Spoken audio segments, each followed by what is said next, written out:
ସାଙ୍ଗମାନେ welcome back to my YouTube channel. କାଲି ଆମେ 10ଟା ପଢ଼ିଥିଲେ ବାୟୋଲୋଜିର ବ୍ରାଞ୍ଚ। ଆଜି ଆଉ 10ଟା ବିଷୟରେ ଆମେ ପଢ଼ିବା ବୁଝିବା। ଆଶା କରୁଛି ଭିଡ଼ିଓଟି ଆପଣଙ୍କୁ ଭଲ ଲାଗିବ। ପ୍ରଥମ ବ୍ରାଞ୍ଚ ହେଲା ଆମର କ'ଣ ହେଲା, କାଲି 10 ନମ୍ବର ଯାଏଁ ଯାଇଥିଲେ, ଆଜି 11 ପାଖରୁ ଷ୍ଟାର୍ଟ କରିବା। Genetics, it deals with the study of heredity and variation that means transmission of character from parents to offspring through gene. କ'ଣ କହିଲା, ଜେନେଟିକ୍ସ ମାନେ ହେଲା ଆମେ ଏଇଟା କେଉଁ ବିଷୟରେ ପଢ଼ିବା, ଆମ ବାପାମାନଙ୍କ ପାଖରୁ ଅଫସ୍ପ୍ରିଙ୍ଗ ଛୁଆଙ୍କୁ ଜିନ୍ର ଯେଉଁ ଟ୍ରାନ୍ସପୋର୍ଟଟା, ଜିନ୍ର ଯିବା କି ଜିନ୍ ଯାଉଛି, ଛୁଆଟା କେମିତି ଦେଖାହେଉଛି, ବାପା ଭଳିଆ ଦେଖାହେଉଛି, ବାପାର କେଉଁ ଗୁଣ ଆଣିଛି, ସେଇ ବିଷୟରେ ପଢ଼ିବାକୁ ଜେନେଟିକ୍ସ କହନ୍ତି। ପାଲିଓଣ୍ଟୋଲୋଜି ବା palaeobiology, it deals with the study of fossil ମାନେ ଆମର ହାଡ଼, ଏଇ ଯେଉଁ ଅସ୍ଥି ମାନେ କଙ୍କାଳର ଯେଉଁ ଅବଶେଷଟା ରହିଥାଏ ସେଇଗୁଡ଼ାକ, ସେଇ ବିଷୟରେ ପଢ଼ିବାଟାକୁ ପାଲିଓଣ୍ଟୋଲୋଜି କୁହାଯାଏ। Endocrinology, it deals with the study of structure and function of ductless gland. Ductless gland ମାନେ ଯେଉଁଟା ନଳୀବିହୀନ ଗ୍ରନ୍ଥି, ଯେଉଁଠି ନଳୀ ନାହିଁ, ବା ତୁମେ କହିପାରିବ ଏଣ୍ଡୋକ୍ରାଇନ୍ ଗ୍ଲାଣ୍ଡ, ଯେଉଁଟାକି ଅନ୍ତଃସ୍ରାବୀ ଗ୍ରନ୍ଥି, ଯେଉଁଥିରେ କି ବିଭିନ୍ନ ପ୍ରକାର ଆମର କ'ଣ ହେଉଛି, ହରମୋନ୍ ସବୁ କ୍ଷରଣ ହେଉଛି। ତାପରେ ଆସିଲା ଇଥୋଲୋଜି। ଇଥୋଲୋଜି କ'ଣ, it deals with the study of behaviour of animals in their natural habitat.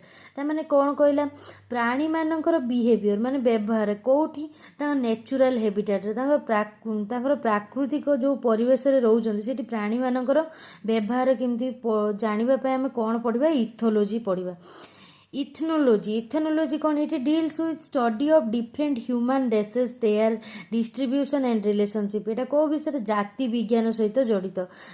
ବିଭିନ୍ନ ଜାତି ବିଷୟରେ, ସେମାନଙ୍କ ଭାଗ ବିଷୟରେ, ରିଲେସନସିପ୍, ଜାତି ମଧ୍ୟରେ ସମ୍ପର୍କ କ'ଣ ଅଛି, ସେଇ ବିଷୟରେ ପଢ଼ିବାକୁ ଇଥେନୋଲୋଜି କୁହାଯାଏ।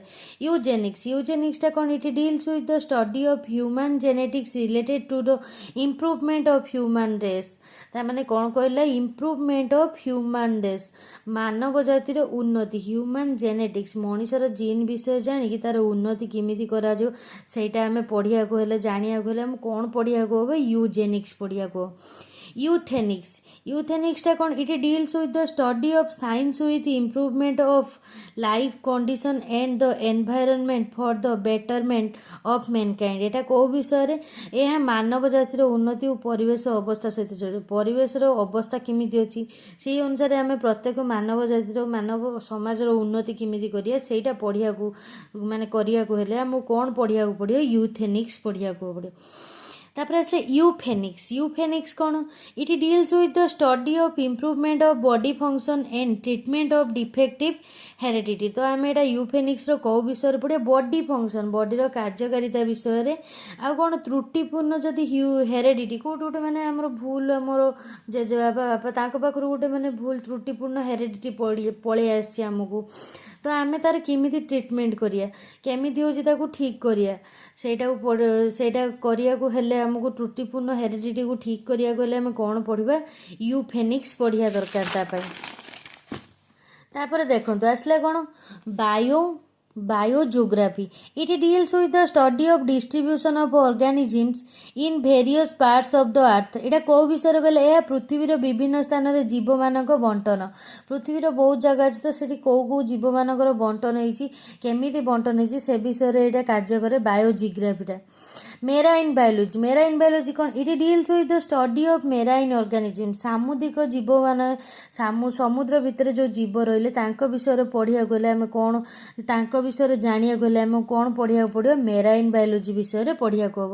ଆଶା କରୁଛି ସାଙ୍ଗମାନେ ଭିଡ଼ିଓଟି ଆପଣଙ୍କୁ ଭଲ ଲାଗିଥିବ। ଏମିତି ଭିଡ଼ିଓ ପାଇବା ପାଇଁ ଆପଣ ମୋ ଚ୍ୟାନେଲ୍ ସହିତ ଜଡ଼ିତ ହୋଇକି ରୁହନ୍ତୁ।